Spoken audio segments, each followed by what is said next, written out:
आजादी के योद्धा जो जंगे आजादी की लड़ाई लड़ने वाले थे उनकी तारीख को पढ़ो। और क्यों ऐसी हम लोग अपने आप पे बेईमानी लाद रहे हैं कि ऐसी चीजों को भूल रहे हैं जिससे हमारे देश का संस्कार, इस देश का सारा के सारा लिटरेचर तबाह होने की तरफ जा रहा है। जब आजादी की लड़ाई लड़ी गई थी दोस्तों, तो महात्मा गांधी को महात्मा का लक़ब जब मिला तो वो ऐसे ही नहीं मिल गया था। आजादी की लड़ाई तो जिस तारीख को हिस्सों में दफन है, उसको अगर आप खोलोगे तो आपको पता चलेगा कि जिस तारीख का हम आज इतिहास की किताबों में दर्ज करे बैठे हैं, उससे 100 साल पहले हमारे उलेमा इकराम ने आजादी की लड़ाई शुरू कर दी थी।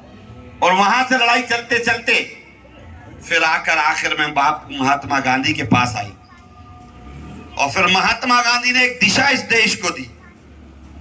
और महात्मा गांधी के तमाम आंदोलनों को उठा लो, चाहे दांडी यात्रा हो, नमक यात्रा हो, जितने उठाओ, ये किस्से नहीं थे, ये बहाना और मशगला नहीं था।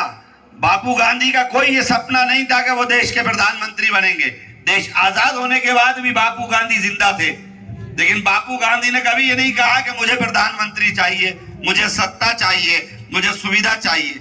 उनका एक विचार था, एक सपना था, एक सोच थी, और वो सोच थी कि ये देश दुनिया में आला मुकाम हासिल करे और ये देश गुलामों की जंजीरों से निकलकर आजादी के खुशनुमा माहौल में मुल्क तरक्की करते हुए हर वर्ग को साथ लेकर एक गुलदस्ते में प्रेकर ये खुशबू वाला मुल्क बने, और वो बनाया। आजादी का बच्चों को बहुत तस्करा करो तो समझ में नहीं आता, चुटकुले समझते हैं आप हम नौजवान।